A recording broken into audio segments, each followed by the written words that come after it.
Au royaume de Niki, on se raconte de génération en génération, de griot en griot, l'histoire d'un prince Wasangari qui refusait toute domination étrangère sur ses territoires. L'histoire d'un combat pour la dignité. Bonjour à tous, j'espère que vous allez bien et bienvenue dans le 8e épisode de Roots.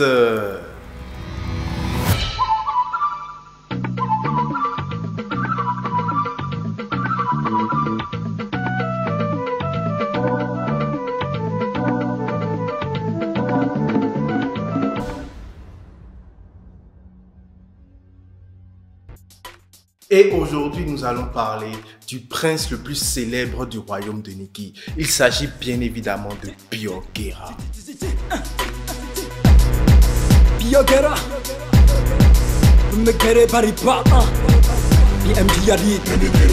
Mais avant de continuer cette vidéo, j'aimerais dire un grand merci à tous ceux qui prennent le temps de liker, de commenter et de partager le contenu de cette chaîne YouTube. Bref, let's go.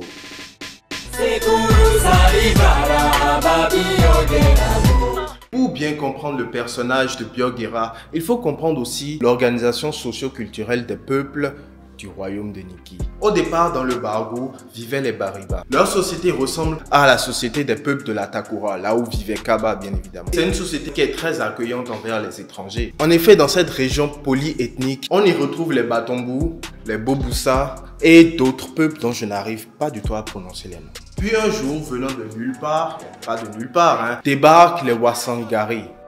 Gari, Gari, Gari, Gari. Big up Axel Merrill. Bon, il n'est pas Wasangari, hein, c'est Gari, la chanson d'Axel Merrill. Un peu. Et bref, eux, ils adorent en fait les peuples Bariba. Mais ils ont un problème en fait, parce que la société des peuples Bariba, comme je disais tout à l'heure, ressemble comme deux gouttes d'eau à la société des peuples de la Takura. Ils n'ont pas de roi, ils n'ont pas de chef, ils ont juste des chefs religieux dans les familles en fait. Du coup, les Wasangari sont venus, ils ont dit non, c'est pas comme ça que doit être une société. Vous devez avoir un royaume, avoir un roi, etc. etc. Donc, comme un accord avec les Bariba, ils décident ensemble de créer le royaume de Niki sous la tutelle de Sunon Sero. Mais ils ont une condition, que ce soit eux en fait qui puissent garder le pouvoir spirituel. Et donc les Wasangari, eux, sont chargés du pouvoir administratif et du pouvoir politique. C'est dans cet environnement que Byogera, fils de Kisira Yeruma, vient au monde en 1856 dans la forêt de Kweko. N'oublions pas aussi que la période dans laquelle Byogera est né, c'est aussi la grande période de la colonisation. Comme je disais dans la vidéo sur Kaba, les colons ayant fini de gérer en fait les territoires du sud, ont commencé à remonter vers le nord. Et ils ont été très bien accueillis à leur arrivée, hein. Vous savez les gars, ils sont très accueillants. Mais au fur et à mesure, les Wasangari ont compris en fait qu'ils étaient en train de perdre le pouvoir politique et administratif. Bon, en effet, vous le savez, hein, les colons sont venus pour tout gérer, tout prendre et tout contrôler. De plus, les brimades et les pillages étaient en train de s'intensifier. Alors, certaines voix commençaient à s'élever. Parmi ces voix, nous avons celle du pionnier de la résistance. Je vous laisse deviner. Eh ben non, en fait, c'est pas Byogera, c'est Saka Yerima qui est le pionnier de la résistance des peuples du royaume de Niki. C'est un héros qui a été oublié un peu par l'histoire. C'est aussi un prince Wasangari et donc c'est lui qui lança les premières révoltes. Révoltes auxquelles avait participé Byogera. Plus tard, en 1897, Saka Yerima trouva la mort dans sa forteresse à Yaruyo. Et donc Byogera eut le temps de voir toutes les erreurs que Saka Yerima avait pu faire. Et il s'est replié stratégiquement pour mieux préparer ses attaques contre les colons. Étant prince Wasangari, Byogera avait beaucoup de terres, il était très riche. Il a décidé de quitter la ville de Kweko, là où il est venu au monde, pour aller créer la ville de Geran Kali, un peu plus loin. Il avait beaucoup de chevaux, beaucoup de femmes et donc beaucoup d'enfants. Il y avait beaucoup de gens qui s'étaient rassemblés parce que les gens ont vite vu que c'est un vrai leader quoi. Mais le chef de la ville où était né Byogera était très jaloux de lui. Pas jaloux, jaloux laïque hein. Moi je suis jaloux. La possessivité. qu'il était jaloux parce que la ville de Bioguera était vraiment beaucoup plus grande en termes de population et les gens aimaient beaucoup plus rester avec lui que Agbeko en fait. Alors pour faire du mal à Bioguera, il décide d'aller vendre Bioguera aux colons quoi. Parce qu'en vérité, les colons voulaient identifier tous ceux qui étaient partenaires à Saka Yerima. Et c'est comme ça que Bioguera fut clairement indexé et sa tête mise à prix. Et là, une troupe sous la direction de Baguenin est réquisitionnée pour aller capturer Bioguera. Mais bon, en vain, Bioguera avait déjà eu le temps en fait de fuir avec toute son armée. Et c'est là alors que commença le jeu entre le chat et la souris.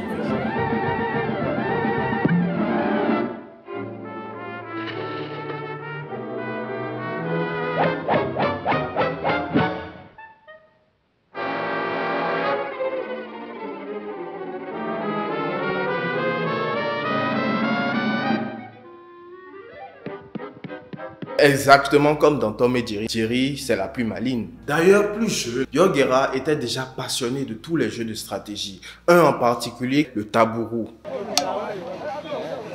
Étymologiquement, en bariba, tabou, ça signifie la guerre. Tabourou, c'est un jeu de guerre. C'est une compétition entre deux adversaires. C'est un jeu où il gagnait à chaque fois. Ainsi donc, après la mort de Saka Yerima, Bioguera s'est armé. La guerre était prête à être lancée fin 1914.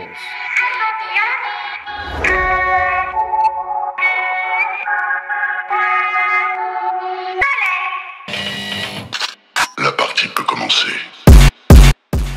La guerre de Guéra s'est déroulée sur un triangle de 3 villes, Bembereke, Boué et Sinadé. Et il est important de savoir une chose en fait. Chez les Batonou, on a l'habitude de pratiquer la guerre défensive. Mais c'est pas du tout le cas de Bioguera. C'est un attaquant quoi, c'est un numéro 10. Et c'est ainsi qu'il gagna quasiment toutes ses batailles. Il les a carrément dominées en fait. Une chose aussi que je veux vous dire, vous savez faire la guerre, c'est pas du tout simple. Hein. Il suffit pas de se lever, de dire bon on va se battre. La guerre c'est long et ça puise énormément d'énergie. Il faut donc avoir des vivres, sinon en fait les soldats sont très vite épuisés. Sachant cela, Bioguera a stratégiquement bloqué l'accès à l'eau. En effet, il s'est mis carrément du côté de la rivière pour empêcher l'accès de l'eau aux colons. Par ces petits stratagèmes, Bioguera a réussi finalement à encercler les colons. Sans munitions et sans force, ils se sont réfugiés dans un campement de fortune pendant 19 jours.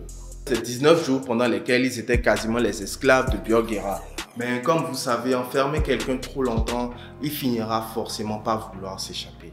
Deux soldats, le sergent Moriba et le sergent Nikou. C'est des tirailleurs sénégalais qui sont dans la troupe de l'armée coloniale. Et donc ces deux soldats en fait, c'est des noirs. Ils ont réussi à tisser quelques liens avec les soldats de Bioguera qui les surveillaient. Et donc ils sont allés voir leur chef et ils ont dit nous franchement je vous jure qu'on va vous sortir de cette situation. Pendant la nuit ils ont porté tous les deux un paille noir, se sont glissés à travers les tentes et sont allés voir un des bras droits de Bioguera. Jusqu'au jour d'aujourd'hui, le bras droit de Bioguera avec qui les deux soldats ont traité, plus personne ne veut même prononcer son nom quoi. Bon, donc on va l'appeler le traître. Ce traître était un des seuls à pouvoir traverser la barrière de garde qui protégeait le camp pour pouvoir sortir de la zone de séquestration. À la sortie en fait, les deux gardes qui étaient là ont quand même dit mais attends, la direction que toi tu prends là, c'est pas la direction normale quoi. Pourquoi est-ce que tu pars en direction de Niki? Parce que Niki, c'était là où il y avait encore quelques colons, quoi. Et la légende, en fait, raconte qu'à ce moment, il s'est transformé en chat pour se faufiler et disparaître aux yeux des gardes. Moi, je pense plutôt qu'il les a soudoyés. Mais bon, ça, c'est mon avis.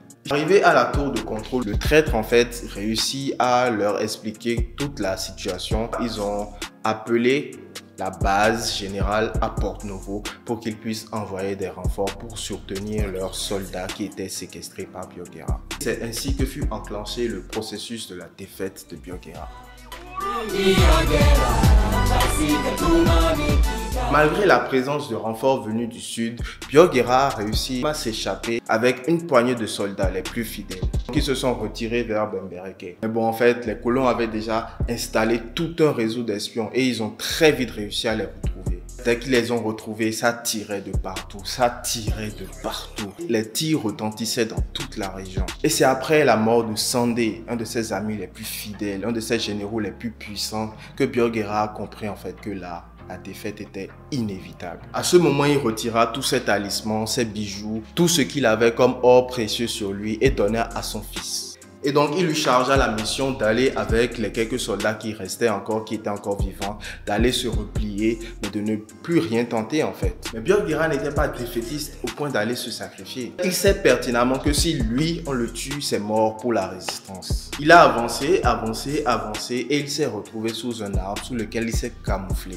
Mais franchement, l'histoire de Björn et l'histoire de Kaba se ressemblent trop quoi. Comme par hasard, il y a un Peul qui passait par là et qui a vu tout ce que Björn était en train de faire pour se camoufler. Et ce Peul en fait, lui n'a pas tardé, il est directement encore allé voir les colons pour leur signaler la position de Björn. Encore. Donc les colons sont venus sur place pour capturer Björn et l'amener l'interroger. Lors de son interrogatoire, il dit ceci. Dites-lui que toute la forêt est déjà en feu et qu'il est au milieu. Qu'il ne rencontrera partout où il passera que brasier, où il se trouvera dans ce pays. Dites-lui qu'après moi, il y aura de plus en plus d'obstacles à affronter tant qu'il n'aura pas modéré ses ambitions. Nous ne luttons pas contre un être. Nous luttons contre ses ambitions. En attendant donc d'en arriver là, dites-lui de mettre fin à ses puérilités et de s'en prendre et de ne s'en prendre qu'à moi, Björn. Moi, seul, suis responsable et de laisser les enfants. Je suis le seul responsable. Et mieux vaut la mort que la honte. Par suite, le 17 décembre 1916, Björn a été assassiné, exécuté, et donc c'était la fin de sa révolte. Mais jusqu'au jour d'aujourd'hui, on n'oubliera jamais Björn parce que les peuples du royaume de Nikki ont réussi à laisser des traces de Björn. C'est en chanson et c'est devenu culte en fait. Donc, comme je disais au tout début, de griot en griot, de génération en génération, on se transmet l'histoire de Björn pour que jamais personne n'oublie qui s'est levé pour la résistance. Voilà, cette vidéo touche à sa fin. N'oubliez pas que si vous voulez aller plus loin, tous mes liens sont en description. Allez chercher. Et je vous conseille aussi ces deux livres-là. Dieu, roi et peuple du Bénin. Et ici, Nikki, la majestueuse Gani. En fait, bon, déjà la Gani, je n'ai pas parlé ici. C'est une fête traditionnelle. Allez voir ces deux bouquins. Merci à tous ceux qui ont suivi cette vidéo jusqu'ici. C'était Carlos Adekambi et je vous dis à très bientôt pour un nouvel épisode.